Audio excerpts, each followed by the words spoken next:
So I truly believe we're going into recession. And here's my reasons why. Right now, interest rates are really high. So buyers are having a hard time qualifying, and sellers, they're not going to sell their houses because their interest rates are so low. So right now, you have this crazy market, you have low inventory, which that's a whole nother problem.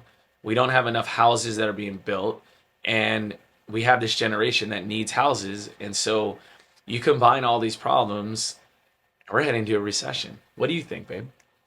Well, recession, non-recession, I think for us as real estate investors is the bottom line is that we're investing and you have to find good deals. And so the market's going to fluctuate, whether it's a buyer's market, a seller's market, or if we're going into a recession, you still have to figure out a way to make money.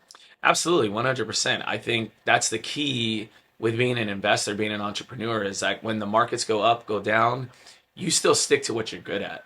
You still find ways to get those deals. For us, real estate investing's been our bread and butter. And so when the market goes like this, we actually like it because people start sitting on the sidelines and we're still in there in the trenches looking for deals.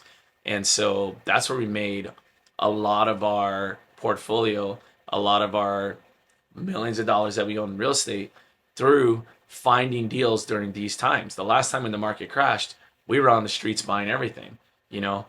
Now here we are and the market is kind of similar. It hasn't crashed, but it's kind of similar and we're over here buying stuff left and right all over the place. So no matter what the market's doing, you just got to be good at finding deals. What would you say is the best strategy right now? I don't know if there's one clear strategy because it really depends on the market and the availability of houses and what your exit strategy and what you're trying to achieve. I mean, if you're buying midterm rentals, if you're buying short-term rentals, multifamily, all of that's going to be dependent upon the market. I get what you're saying, but like, I don't know. I feel like where we started was flipping houses. And I feel like if somebody is first starting out in real estate, I feel like buying rentals isn't the way to go. I really don't because you really don't make that much money. That's the reality of it. You're constantly paying for maintenance. Um, and it's just where you really make your money. And a lot of these gurus say, "Oh, buy rentals when you're first starting out." Like, no, flip houses, create money, make that money, and then use that to buy rental properties down the road. But in all reality, it's the appreciation that you make on rentals over time that makes you money. And the flipping has been our bread and butter, even till this day. Absolutely. But I also think it depends on people's availability and how much time and effort they're going to spend in is this going to be your full-time job? Is this going to be something that's a side hustle? Maybe you're a lawyer or a doctor or you have a higher, earned income and so you can afford to put 25% down and build your way out. I don't think that's the best strategy, especially for us, but we also started with zero money. And so we had no other option but to create wealth by flipping houses and then turning it into rental properties and building it from there. I mean, I just look at it like this. Like, at the end of the day, whether you have no money and you're broke or you have a lot of money and you're able to do things, at the end of the day, regardless of what side of the spectrum you're on, the bottom or the top, it's going to be hard work, period. So I think you just pick a strategy, get really good at it, and learn ways to make money using that strategy. Absolutely. Okay. Talk about what were you guys just going back and forth about? She was saying like, oh, you buy stuff basically on what the market's doing. I'm saying you should be flipping houses, period. Yeah. That's the Okay. best way. But the problem is people don't have the ability to spend time flipping houses. Like that's a lot of work. That's a full-time Yeah, job but in and of itself. whether you're when are you going to have the availability? Period. Like at the end of You're the not. day, For some people, they're not. So they're going to have to well, figure out a if they're way. not, then they're never going to make it. So at the end of the day, you need to find the time to make it work. I think just with interest rates being so high, it's definitely hurting the market for sure, 100%. Yeah, I mean, I think that that's a factor, but interest rates have been high in the past, and I think that the issue really is affordability. And mainly I'm thinking about affordability for the people that have bought and sold previously. The millennials coming in, they aren't used to 2, 3% interest rates, so I think they're going to adapt quicker. It's just the people that are sitting on a 4% interest rate, they're not going to make big changes because they can't afford it. Yeah, I mean, I totally agree. But again, it's like you have the demand for houses, and so something has to give here. And that's why I think that because you have that problem with the demand being so high and the supply being so low, it's just like it's like a robust, crazy situation that we've never seen before. Yeah, I don't know if I necessarily agree with all that. Well, what don't you agree with?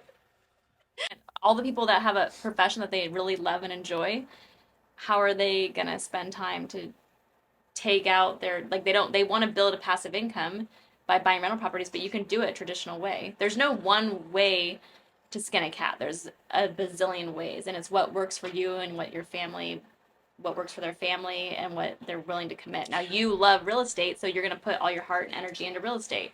Not everybody loves real estate. Some people just want to have mailbox money and they want to do it different ways, and you don't have to. And that's totally fine. Yeah, I agree with you. I don't think that you have to be in just one lane and do it only one way. I'm just saying if you're first starting out in real estate and you really want to make money, you should learn to flip houses because number one, it teaches you how to raise capital. Number two, it teaches you how to find deals. And number three, it teaches you how to remodel houses. And number four, it teaches you how to get a house under market value, do all the things I mentioned, and then get it sold and put money in your pocket so you can go and do other things. I think no matter what, if you think you can't afford something, you're never going to be able to afford it. But if you believe you can afford it, you'll find a way. If you want to purchase a house as a millennial, you'll find a way to purchase it.